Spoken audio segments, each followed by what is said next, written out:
You'll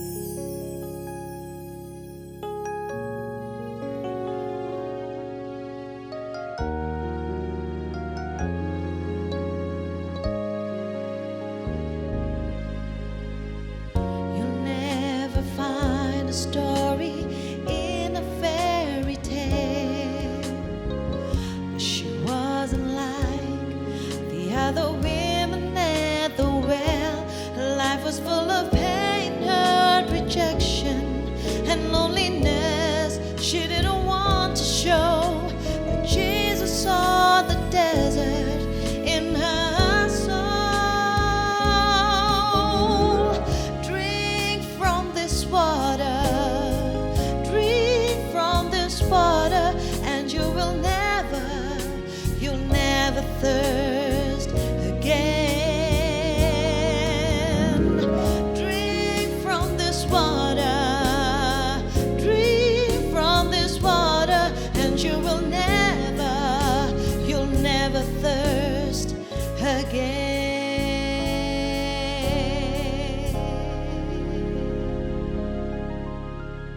Shalom Aleichem, Beshem Hamashiach, salam damai sejahtera di dalam Tuhan kita Yesus Kristus. Dan kita bertemu kembali, saudara semua, di dalam program Old Testament Made Easy yang akan membahas makna kata dan simbol dalam perjanjian lama yang bisa kita aplikasikan dalam kehidupan kita sehari-hari tentunya. Dan saat ini kita akan membahas satu kata yang luar biasa, saudara, yaitu kata Mayim Hayim, yang artinya adalah living water flowing. Air kehidupan yang mengalir. Indah sekali. Mari kita berdoa terlebih dahulu. Tuhan Yesus, terima kasih. Kami mengucap syukur buat berkat-Mu hari ini dalam kehidupan kami. Dan izinkan kami untuk melihat kepada Sang sumber mata air kehidupan, yaitu Kristus sendiri hari ini, mengajarkan kami akan kebenaran firman-Mu. Terima kasih ya Tuhan. Singkapkan ya Roh Kudus. Dalam nama Yesus. Haleluya. Amin. Amin. Mari kita buka Alkitab kita sama-sama. Bapak Ibu semuanya, dalam kitab Yehezkiel pasal yang ke-47 ayat yang ke-9. Yehezkiel pasal yang ke-47 ayat yang ke-9. Saudara, ini adalah nubuatan dalam perjanjian lama yang tergenapi ya dalam kehidupan bangsa Israel. Ayat 9 kita perhatikan. Sehingga kemana saja sungai itu mengalir, segala makhluk hidup yang berkeriapan di sana akan hidup. Ikan-ikan akan menjadi sangat banyak. Sebab kemana saja air itu sampai, air laut di situ menjadi tawar. Dan kemana saja sungai itu mengalir, semuanya di sana hidup. Air yang membawa hidup.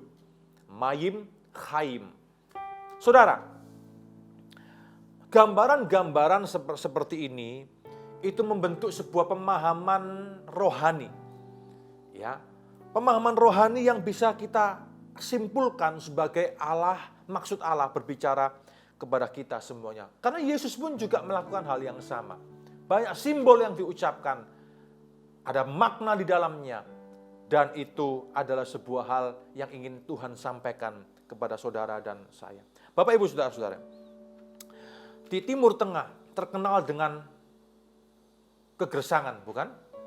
Ya, di dalam kegersangan itu ada waktu-waktu tertentu di mana ketika hujan itu datang, saudara, ya, yang tadinya barren, yang tadinya gersang, tiba-tiba muncul kehidupan, muncul tanaman, muncul bunga-bunga liar yang berwarna-warni, muncul rumput-rumput hijau.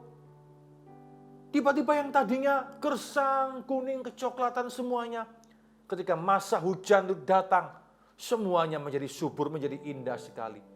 Sampai detik ini di Laut Mati, di Israel masih terjadi. Saudara, hari ini apalagi ketika terjadi puncak musim dingin di Israel sana. Bahkan salju kemarin, salju pun sampai turun di Yerusalem. Bertahun-tahun sudah tidak pernah turun lagi. Air laut di sekitar Laut Asin muncul tanaman-tanaman bunga-bunga liar yang berwarna-warni, indah sekali. Dan juga rumput-rumput hijau yang mengubah wajah dari Laut Mati. Danau Galilea yang tadinya telah mengalami penurunan air, saudara, selama beberapa tahun lamanya. Tapi kemudian 2-3 tahun ini setiap kali musim hujan penuh lagi sampai meluber. Sampai bahkan terjadi badai, angin yang luar biasa, di mana ketika saya lihat cuplikannya, saya teringat Matius pasal ke-8, ketika Yesus dan murid-muridnya ada di kapal itu, dan kemudian terjadi angin badai di danau itu. Itu terjadi, itu realita, itu fakta, itu bukan isapan jempol, saudara. Ya, luar biasa. Fenomena-fenomena ini membuat kita mengerti konsep air kehidupan. Living water flowing. Saudara, nubuatan ini, Yeskiel 47, sungai yang keluar dari bait suci itu tergenapi dalam fase-fase kehidupan bangsa Israel. Saudara, ketika penglihatan ini diberikan kepada Nabi Yeskiel, ketika berjalan 1000 hasta semata kaki, berjalan lagi 1000 hasta sampai ke di kaki, saudara. Ya, kemudian berjalan lagi ke pinggang, berjalan lagi 1000 hasta, sudah berenang. Ya, tidak dapat lagi diseberangi. Dan kemudian sungai-sungai ini membuat kehidupan. Ya, dikatakan sampai ke laut asin, sampai ke laut mati. Laut mati itu semuanya mati, tidak ada kehidupan di dalamnya. Airnya asin, terlalu asin, saudara. Ikan tidak bisa hidup di dalamnya. Ya, tapi penglihatan ini terjadi. Semuanya jadi tawar. Dari En-Gedi sampai En-Eglaim. En-Gedi adalah perbukitan yang di atas laut asin sekitar sana. Ada sumber mata air tawar di sana. Ya. Dan kemudian apa yang terjadi, saudara? Ternyata kemudian hidup ikan-ikan, banyak ikan-ikan hidup. Airnya tidak tawar. Airnya tidak asin lagi, tapi jadi tawar. Buah-buahan muncul. Ada kehidupan muncul. Ketika Mayim Chayim, flowing, living water, flowing terjadi di dalam nubuatan itu. Dan kita masih ingat ketika Rasul Petrus berdiri di selatan, pintu selatan bait Allah. Saudara, apa yang terjadi di sana? Nubuatan ini tergenapi, bukan? Ya, ketika Roh Kudus dicurahkan, Roh Kudus memenuhi banyak orang pada waktu itu. Kehidupan Kristus nyata. Gereja berdiri, tersebar ke sana kemari. Living water, flowing. Hari itu banyak orang yang tidak memiliki arti dalam kehidupan. Banyak orang yang berjalan dalam kebinasaan, menemukan air kehidupan, hidupnya dipulihkan. Kegerakan terjadi di tanah Israel tahun 30-33 Masehi. Ketika Pentakosta, Roh Kudus dicurahkan, gereja lahir pada hari itu. Saudara, saya pernah ada di Loteng Selatan itu ketika Petrus berkhotbah. Banyak orang, 3.000 orang dibaptis, bukan diselamatkan. Saudara, ada tempat-tempat mikve, bekas-bekas mikve, kolam pembasuhan Yahudi pada waktu itu. Situs-situs arkeologinya ditemukan semua di sana, di lantai selatan itu. Luar biasa. Saudaraku, apa yang Tuhan masukkan di sini? Apa itu Mayim Chayim? Living water flowing. Yang pertama, air kehidupan adalah life-giving water of rain, rivers, and springs. Yang disebut sebagai air kehidupan adalah air yang langsung datang dari Tuhan, dari sorga, bukan buatan manusia. Hujan langsung datang dari langit sebagai pemberian Tuhan. Tapi ini juga the picture, Mayim Chayim, living water, itu juga adalah sebuah picture, gambaran dari Roh Kudus, Roh Allah di dalam dunia yang memberikan kehidupan bagi setiap orang yang terbuka kepadanya. Ini luar biasa, saudara. Mari kita lihat beberapa ayat ini. Yesaya 44 ayat yang ke-3. Yesaya 44 ayat yang ketiga. Sebab aku akan mencurahkan air ke atas tanah yang haus, mayim haim, dan hujan lebat ke atas tempat yang kering.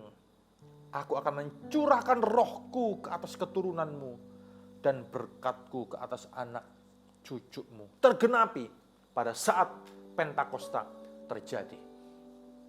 Air yang turun dari sorga yang adalah berkat Tuhan. Intermezzo, saya mau titip pesan nih. Kalau nanti situasi sudah pulih, Bapak Ibu punya kesempatan, Tuhan berikan kesempatan untuk tour ke Holy Land. Saudara, kalau datang pada musim hujan, biasanya orang Indonesia tanpa punya pengertian, tanpa didoakan, ditolak, ditengking hujannya dalam nama Yesus lagi, saudara. Salah kaprah. Jangan, biarkan Anda harus mengerti mindset orang Ibrani, orang Yahudi. Hujan itu adalah berkat Tuhan. Justru mereka menanti-nantikan hujan itu. Kenapa? Karena situasi Timur Tengah yang sangat kering. Hujan adalah berkat yang turun dari Tuhan sendiri. Orang-orang Kristen Indonesia yang tanpa pengetahuan firman Tuhan datang ke sana, langsung didoakan, ditengkang-tengking kanan kiri. Tidak boleh hujan katanya. Jangan saudara. Kita harus paham firman Allah. Biarkan saja. Karena itu adalah berkat bagi daerah di sana. Amin Bapak Ibu. Yohanes 4 ayat yang ke-10. Nah, living water. Yesus pun adalah living water itu. Coba kita lihat ya, indahnya jalinan antar teks ini saling berpadu dari perjanjian lama, perjanjian baru. Yohanes 4 ayat yang ke-10. Yesus bertemu dengan perempuan Samaria. Kalau Anda dengarkan lagu pembuka tadi di setiap program Old Testament Made Easy ini, saudara, judul dari lagu itu adalah You'll Never Thirst. Engkau tidak akan pernah haus lagi. Lagu yang dikarang, liriknya diambil dari peristiwa pertemuan antara Yesus dengan wanita Samaria itu. Wanita yang gelap hidupnya, yang banyak pergumulan, kehancuran, kepahitan batin, saudara. Tapi bertemu dengan Chaim, Mayim, Chaim.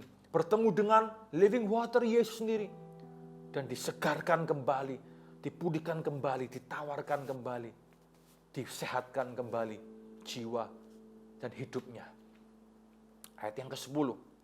Jawab Yesus kepadanya, jikalau engkau tahu tentang karunia Allah dan siapakah dia yang berkata kepadamu, berilah aku minum, niscaya engkau telah meminta kepadanya dan ia telah memberikan kepadamu. Mayim Chaim, air hidup, air kehidupan, living water. Luar biasa. Yesus membawa gambaran perjanjian lama ke dalam perjanjian baru dan menyatakan bahwa dialah air kehidupan itu. Yohanes 7 ayat 38. Ini juga luar biasa sekali. Ya, Yohanes 7 ayat yang ke-38. Yesus sebagai seorang Yahudi dan seorang rabi Yahudi juga ikut merayakan Sukot. Oke, saudara, apakah Sukot itu adalah hari raya, puncak hari raya dalam agama Yahudi, yaitu Pondok Daun. Intermezzo sekali lagi, Indonesia ini banyak orang Kristen yang ngaku-ngaku Yahudi, padahal tidak punya darah keturunan Yahudi. Sudahlah, nggak usah aneh-aneh. Syukuri saja bahwa kita adalah yang cabang yang dicangkokkan. Ya, kita ini juga adalah biji mata Allah. Kalau non-Yahudi, sudahlah nggak usah ngaku-ngaku jadi Yahudi. Buat kanan kiri, ya kan, ngaku sana ngaku sini, buat konten ini konten itu. Ganti nama seolah-olah seperti orang Yahudi. Nggak usah, saudara. Justru kalau kita sadar bahwa kita adalah non-Yahudi, bersyukur kita telah diselamatkan oleh darah Yesus. Kita ini cabang yang dicangkokkan di batang yang asli. Lebih berharga demikian daripada kita ngaku-ngaku Yahudi padahal bukan. Dan kemudian kita gunakan itu untuk kepentingan diri kita sendiri. Please don't stop. Tidak usah juga kita pakai atribut-atribut keagamaan Yahudi di dalam liturgi kita. Ngapain, saudara? Kalau orang Yahudi yang percaya Yesus, silakan. Karena memang mereka adalah bangsa Yahudi. Saudara-saudara kita. Yang seringkali disebut sebagai orang-orang mesianik. Tapi kalau kita yang goyim, yang non-Yahudi, ya sudahlah. Gak usah pakai yang aneh-aneh. Gak usah liturgi yang aneh-aneh. Dengan apa yang ada pada kita sajalah. Sesuai dengan budaya masing-masing. Karena Yesus adalah Tuhan atas segala suku, kaum, bangsa, dan bahasa. Amin, saudara. Yohanes 7 ayat yang ke-38. Sukot. Ini terjadi pada waktu hari raya Sukot. Pondok daun. Ya, di mana pada waktu itu orang-orang Yahudi bersuka cita. Ya, pada hari ke-8 ada yang namanya hari ke-7 Simkat Torah. Mereka membawa gulungan Torah keluar dari sinagoge dan menari-nari di dalamnya, menari-nari berputar-putar, saudara. Ya, dan kemudian di hari yang selanjutnya puncaknya adalah hari raya pencurahan air. Hasyo'efa, pencurahan air. Dan pada waktu itulah, ketika pada hari raya pencurahan air itulah, Yesus mengucapkan firman ini, mengambil budaya itu sebagai gambaran untuk menyampaikan maksud dan kehendaknya. Ayat 37 kita mulai, air sumber hidup pada hari terakhir, yaitu pada puncak perayaan itu, Yesus berdiri dan berseru, barang siapa haus pada puncak perayaan itu, pada hari raya pencurahan air di dalam satu kaitan, ya, pada hari raya Sukot atau Pondok Daun. Ya, saudara, dikatakan apa? Barang siapa haus, baiklah ia datang kepadaku dan minum. Barang siapa percaya kepadaku, seperti yang dikatakan oleh kitab suci, dari dalam hatinya akan mengalir aliran-aliran air hidup. Yang dimaksudkannya ialah roh yang akan diterima oleh mereka yang percaya kepadanya. Sebab roh itu belum datang karena Yesus belum dimuliakan. Ya, Yesus belum mati. Nunggu dulu Yesus mati, bangkit, naik ke surga, Roh Kudus baru dicurahkan pada hari raya Pentakosta. Yesus mengajak mereka untuk apa? Menerima Dia, untuk menerima air kehidupan di dalam dirinya. Orang-orang Farisi dan mayoritas orang Yahudi tidak percaya. Siapa lo? Kok berani ngomong seperti itu? Saudara lihat, itulah Mayim Chayim. Dan kalau Anda perhatikan pasal ke-8 nanti, ya, ketika Yesus menulis-nulis di tanah, ya, banyak orang bingung apa yang Dia tulis. Saudara, kalau Anda belajar lebih dalam lagi, saya tidak akan sampaikan di sini, tapi kalau Anda belajar lebih dalam lagi, pasal 7, pasal 8 itu terkait. Yang Yesus tulis itu sebetulnya adalah Yeremia pasal 17 ayat 13. Tentang apa? Air sumber kehidupan yang mengampuni wanita yang berdosa ini. Jari Allah menulis di tanah. Jari Allah pernah tulis di tablet itu, loh batu itu. Jari yang sama tulis di tanah. Yeremia 17 ayat 13. Mari kita lihat sama-sama. Saya tidak punya waktu untuk menjelaskan ini dengan lebih detail lagi. Tapi itu yang bisa kita ketahui kalau kita mempelajari lebih dalam lagi, ya, tafsir orang-orang Yahudi, saudara. Yeremia pasal 17 ayat yang ke-13. Ini yang Yesus tulis di tanah ketika ada wanita yang berzina dilempar oleh orang-orang Farisi pada waktu itu untuk menjebak Yesus.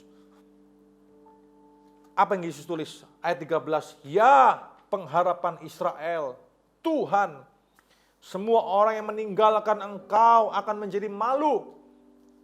Dan orang-orang yang menyimpang daripadamu akan dilenyapkan di negeri. Sebab mereka telah meninggalkan sumber air yang hidup, yakni Tuhan. Ya, sumber air hidup Tuhan berarti Yesus Kristus adalah Tuhan dan Mesias Juru Selamat. Dan mereka yang meninggalkan, mereka yang menolak ini loh, mereka pantas malu. Karena mereka telah meninggalkan, menolak Kristus yang adalah Mesias. Bapak, Ibu, Saudara, saat ini, mari kita bertanya kepada diri kita, apakah kita telah menerima air kehidupan itu? Apakah Yesus Kristus telah hidup dalam kehidupan kita? Kalau kita belum menerima Kristus sebagai Tuhan dan Juru Selamat kita, kalau kita mendengar pengajaran ini dan kau berkata bahwa aku masih kacau, hidupku penuh dengan dosa. Saudara datang seperti perempuan Samaria itu, datang di bawah kaki Kristus. Dan engkau akan menerima kasih karunia, kehidupan yang kekal. Air sumber kehidupan yang akan menghidupkanmu dari kematianmu hari ini. Saya ajak saudara untuk engkau bersama-sama. Engkau yang tahu engkau belum berdamai dengan Allah, engkau belum terima Dia sebagai Tuhan dan Juru Selamatmu. Ketahuilah Yesus mengasihimu dan Dia ingin ada di dalam kehidupanmu. Sambutlah Dia, terimalah Mayim Hayim itu. Living water flowing. Let us pray. Tuhan Yesus, aku berdoa kiranya semua yang mendengar, menyaksikan tayangan ini, Tuhan hatinya terbuka. Kalau ada yang perlu menerima Yesus, yang ingin menerima Yesus, yang hidupnya kacau balau, hidup dalam dosa. Bagaimana aku bisa lepas dari kubangan dosa itu? Dan hari ini terimalah Yesus sebagai Tuhan dan Juru Selamat. Terimalah living water, air kehidupan itu. Supaya engkau hari ini mendapatkan hidup yang baru seperti wanita Samaria. Dipulihkan mendapat hidup yang baru. Sambutlah Kristus, the living water, sang air hidup itu di dalam kehidupanmu. Terimalah Dia dan hiduplah menyenangkan hatinya. Terima kasih Tuhan, terima kasih. Di dalam nama Tuhan Yesus Kristus kami berdoa, mengucap syukur. Haleluya. Amin. Anda belajar sesuatu saat ini. Hiduplah bersama Yesus, terimalah Dia, dan berjalan setiap hari bersama-sama dengan Kristus. And your life will be so meaningful. Hidupmu akan sangat berarti. He loves you very, very much. Tuhan Yesus memberkati kita semuanya. Shalom. God bless you. Drink from this water, drink from this water, and you'll never thirst again.